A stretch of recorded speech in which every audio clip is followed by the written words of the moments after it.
Spring is springing here in Hastings and the world is coming alive again, as am I, after a really awful few weeks of being unwell, as you can hear by my husky voice. I decided that I would spend a little bit of time making some stash busting simple things to cheer myself up. And the first thing I decided to make was this 1920s knot bag. They're also called Japanese knot bags. I used a little piece of very treasured Celia Birtwell for Aussie Clark fabric, and I lined it with an Indian silk that I'd bought a long time ago from the cloth shop in Berwick Street when it was still there. The patterns for this are all on an accompanying blog over on my journal on my website. Sew up 21 centimetres ish each side of the outer fabric and also at the bottom, leaving the top unsewn. It's really a pleasure to have pretty things to help you with your sewing, I think. And in the lining, leave this gap at the bottom just so that when you bag out, you can turn through. This is more of a complicated construction process to explain than it is actually to do. When you've done that, turn the outer the right way, leaving the lining the wrong way, and then place the outer inside the lining, as you can see I'm doing here. And then what you're going to do is you're going to sew, or pin first actually, around the curves and the straps and around the outer edges, but leave the top unsewn.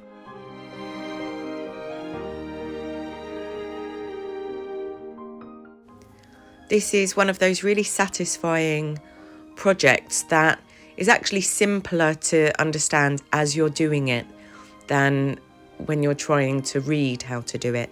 I would say that the longer strap, which becomes your wrist strap, essentially, is a little bit too long on this. So I would actually shorten it when I make this again, which I'm definitely going to do. So it's all pinned, ready to sew, and those top bits are left open, and you're going to sew those afterwards once you've turned the bag through, which I hope I'll be able to explain when we get to that point. This fabric was just really beautiful to use. I've been holding on to these for a really long time, not really knowing what to do with them because they're such small amounts, and this bag really only takes up about 30 by 30 centimetres, so you could do it out of a fat quarter, I assume. So here it is all sewn, and then you've got to snip those curves so that it lays nice and neat and flat when it's turned through. Through that gap that you've left at the bottom, you're going to pull through the bag. It's like magic, this. I love this about sewing, that there are so many of these little moments that just feel like alchemy, feel like magic. So here's the bag turned through, and now I'm doing this other magic trick, which I really hope I can explain. So you put your right sides together and pin it in place, and then you're going to pull that strap through the gap, and one should be lying within the other. So here's the gap, pull it through. This is very fiddly. It's much easier to do if you make this bag a little bit bigger. So you pull it through, taking care not to stab yourself too many times.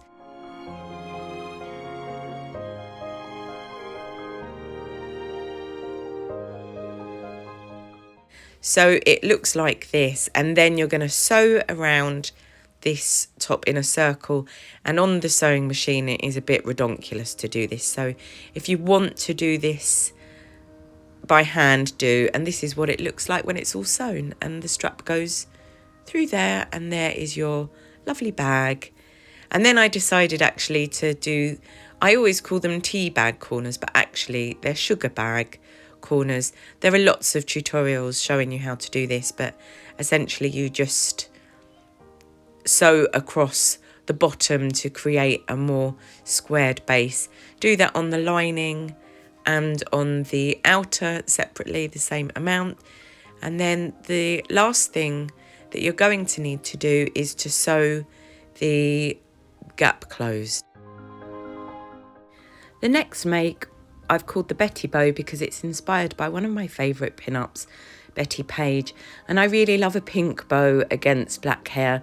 Minnie Mouse also rocks this style and I'm a big fan of hers too. I made the pattern and I used this silk dupion left over from my bridal days. Cut out 2 of these on the fold and then you simply pin them both together, leaving a gap so that you can pull this through. This technique's called bagging out, and you just whiz it up on the sewing machine.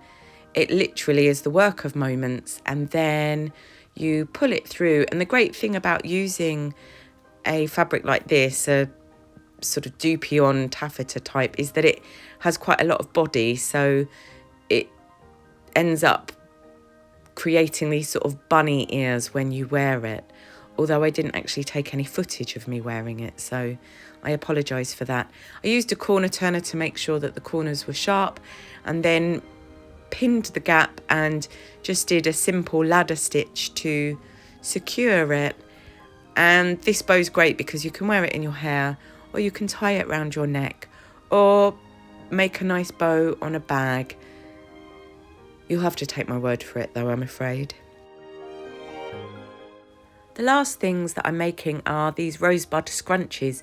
I really don't know why I've spelt scrunchie with an IE. Is it a Y? I don't know. Answers on a postcard. I'm using this silk polka dot and leftover bits of silk dupion. And I love these roses that you can buy for embellishing all sorts of things. So what I've decided to do is make a scrunchie, which I never ever used to like at all. But if Jason Momoa can do it, then I can do it too. So I've used some scrap fabrics and just making a scrunchie in the normal way, right sides together along the longer length, and sew those and then turn them through.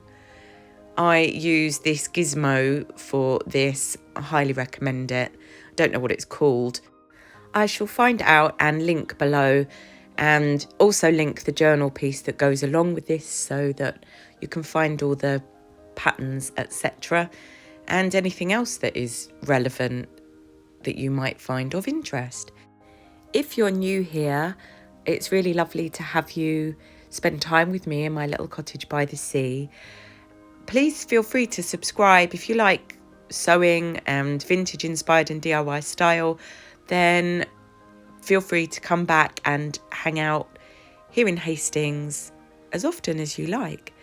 The next thing is to cut the elastic and then thread it through your scrunchie. So I use 2 safety pins, one at the top to thread through, and then when you're getting near the end of the elastic, rather than pulling it all the way through and getting frustrated, I safety pin it there at the end as well. Just keeps it in place. It's better than using a pin, actually. Far less likelihood of damaging yourself.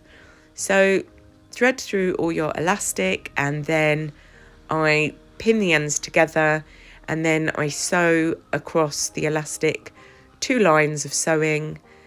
And then once that's done, I just slot one end of the scrunchie into the other, pin it in place, and then I sew it down through both of the, or all the layers of the fabric, and also through the elastic.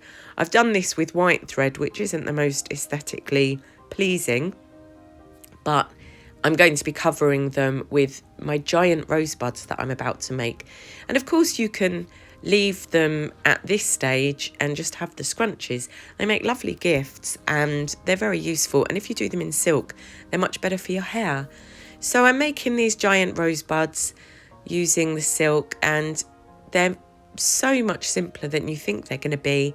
You have this long rectangle that you fold over, and then you do this running stitch to gather, and you pull the fabric up to create a sort of fluffy gathered edge, and then you just roll it around and around on itself to create an attractive rosebud, and then secure it with lots of little stitches at the bottom. I found this easier to sort of pin and stitch as I went rather than leaving it right to the end. Make sure that you're happy with how the fabric is laying, and then just secure it off. And then to make the leaf, very simple, this is a 15 centimetre square piece of silk. Fold it in half and then fold it as I'm doing here to make this sort of triangle shape, and then gather stitching along the raw edges. I'm now no longer speaking proper language. So pin that down and then run a line of gathering stitches at the bottom. And as if by magic, once you do that and then you gather up all those stitches, you have what becomes a leaf. Really, really super simple. And this would actually be lovely if you just sewed your rose onto this and turned it into a brooch. A really lovely, everlasting corsage, perfect for summer weddings and events, which hopefully will all be taking place now that the world is sort of coming back to normal, even though there's still lots of craziness going on. But hopefully pandemoniums are now over and there's just slight panic stations instead on occasion. Where you've sewn across the fabric and the elastic, put your rosebud corsage and then just sew it, secure it in place. And there you have a very lovely scrunchie, which sort of turbocharges your scrunchie actually. And I've decided to wear these as bracelets because where I'm unwell and so stuffy, I look really rather awful. So these are great because they can be worn as wrist jewels as well as hair jewels.